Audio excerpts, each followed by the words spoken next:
Problem 605. Can't place flowers. A very interesting task. Let's look at the conditions right away.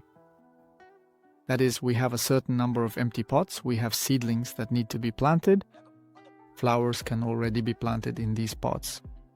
So the condition of the problem is that the flower can be planted only if there are empty spaces on the right and left.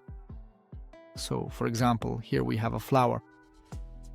You can't plant it here because the left side isn't empty, though the right side is. So we move on. Here you can plant a flower because both the left and right sides are empty. Here you can't anymore. Plus, it's also very important to understand that we have a first pot and a last pot. The space to the left of the first pot is considered empty. And to the right of the last pot, here as well, the space is also considered empty. So this space and this space also need to be taken into account. This is one of the mistakes often made by people who try to solve this problem. They don't take into account the empty spaces to the left and right of the first and last pots. Once we have a general idea of what is being asked of us, we can look at the problem statement. Here it is written, you see, highlighted in bold, that you cannot plant if the neighboring pots already have flowers planted. And then if we translate this into programming terms, we need to understand that we will simply have an array, integer array. When we see this keyword, we immediately understand that we will be working with arrays that contain zeros and ones. So zeros and ones mean that if nothing is planted, it will be a 0. If something is planted, it's a 1. So it will be 1, 0, 0, 0, and 1. This is how it looks from the array's point of view. Where there's a 0, it means it's empty. 1 means it's not empty. We'll also have a number n. This is the number of flowers that need to be planted in our flower bed. And we need to return true if all these flowers can fit here, and false if all these flowers can't fit. Look, for example, we have a flower bed 1, 0, 0, 0, 1. That's what I drew. And here, for example, you see n is 1 flower. So according to the condition, we have 1 flower. 1 flower fits. But in the second example, with the same flower bed, if we have 2 flowers, then the second flower doesn't fit anywhere. If we plant it here, we break the rule about adjacent flowers. And these are the main conditions of the problem. This is what we'll be working with. We need to return true if all the flowers we've been given will fit in our flower bed, and false if they won't fit. We've completed the first phase. We've identified all the main keywords we need to start looking for a solution. So we've taken the first step and solved the first piece of the puzzle. Now we're going to work with arrays. Let's take a look further. As usual, next I try to figure out what we need to do before the main logic, that is, at the initialization stage. Here we'll be returning the final result, which will be a boolean, true or false. But right at the beginning, I'll do this kind of check. If the number of flowers is negative or 0, then we can return true, because they will fit. This is our check at the very beginning, and then I do the initialization. I initialize the length of our flower bed so we can work with it further. So here we have 5 pots that we will be working with. Here the value 5 will be stored. Now, placed is our counter for how many flowers we've already planted. If we've planted 1 flower, then here we'll have +1. I also made a separate variable called index. This is needed in this task for convenience because we have a rule that neighboring pots, we can't use them, so if we plant a flower in this spot, then this spot, we have to skip it and we'll move the index by 1 each time. If we just move like in a regular loop, we'll go through all of them in order. That's why I made a separate variable for the index, which I'll move directly depending on whether we've planted a flower or not. Let's take a look at the algorithm itself, what it should do naturally to go through all of these. For the pots, we need to start a loop. In this case, the loop will be the simplest one. We'll use a while loop, and then we have this kind of logic opening up. Let me explain here what we're doing.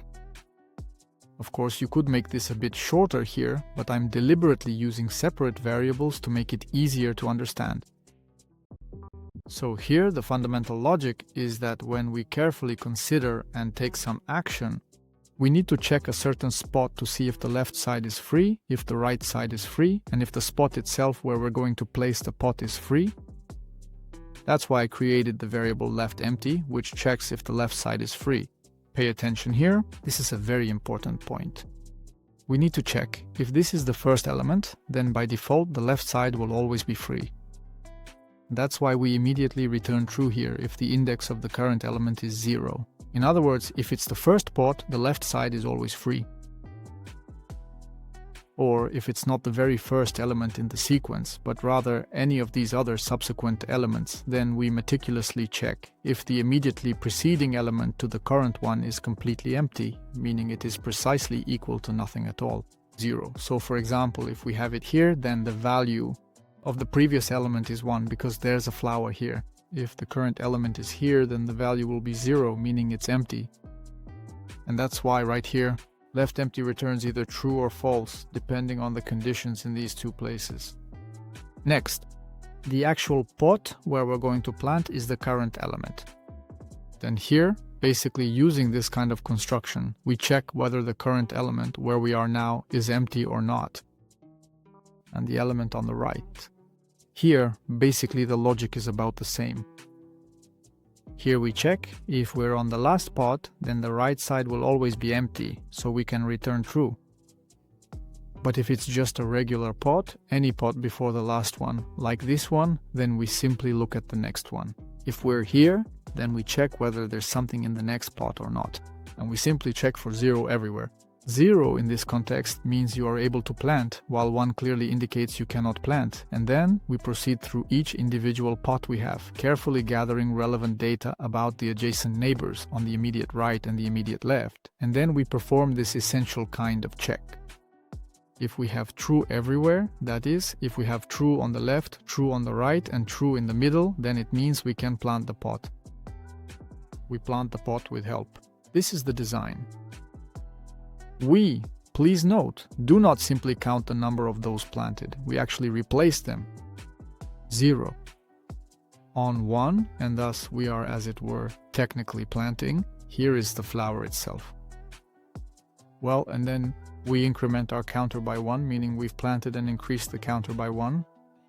And here too, there's a very important optimization. If the number of planted flowers is greater than or equal to the number we need, in other words, if we need to plant 1 flower and we've reached that 1 flower, then in principle we don't need to continue iterating further.